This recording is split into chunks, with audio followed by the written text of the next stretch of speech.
Coloring con gì à? Picky hả? Nó kêu làm sao? Oink, oink, oink.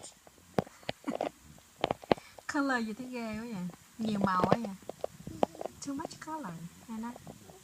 Nhiều màu quá, thấy ghê quá. Nó kêu làm sao? Oink. Con cái hả? Kêu con cái hả? Nó mệt rồi hả? Nó hết sổ mũi chưa? Dạ. Còn mệt không? No. Đi chơi được chưa? Đi với đâu? Đi.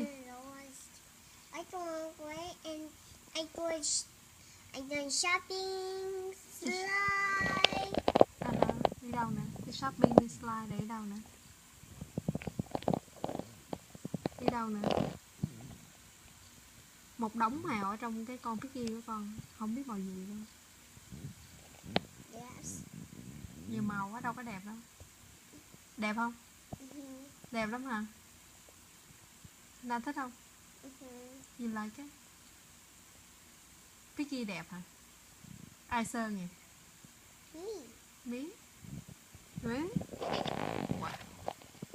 Một đống màu ở trên đó hả? Wow.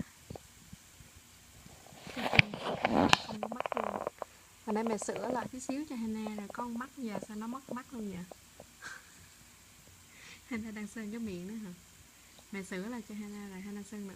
Mũi hả? Cái mũi chứ, phải không? Cái mũi hay cái miệng? Hả? Nose hay là mouth? Look at this. And the back.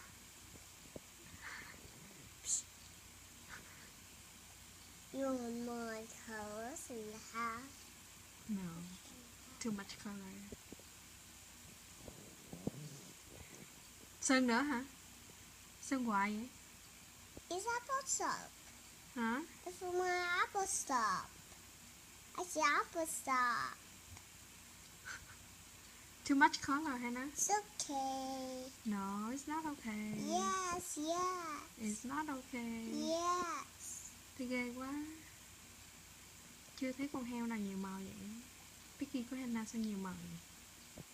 Nó kêu làm sao? Oink, oink, oink. Hannah sơn nhiều màu quá, nó hết kêu được luôn. Hả? Gì kỳ quá. Màu của Hannah gì kỳ quá. Màu gì vậy? Pink. Pink. This one is pink, pink. Một pink là màu hồng á hả? Con sơn một đống màu ở trên đó, mẹ thấy đủ màu hết trơn. You see it? Đống màu luôn, đâu có thấy màu gì đâu. Xong chưa? Hay là xong chưa? Nó chết hả? Đem phơi khô đi, rồi sơn, rồi nó khô, rồi sơn tiếp. Dạ? No. Sơn hoài. Dính bàn tùm lum bây giờ. Mai mốt lớn hay là làm gì hả? Hả? Mai mốt con lớn con làm gì?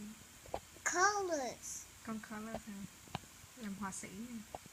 Hannah là artist. Dạ?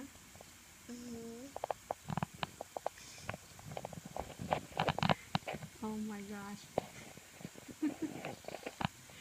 Nhiều màu quá. Ý, quẹt lên miệng dính miệng.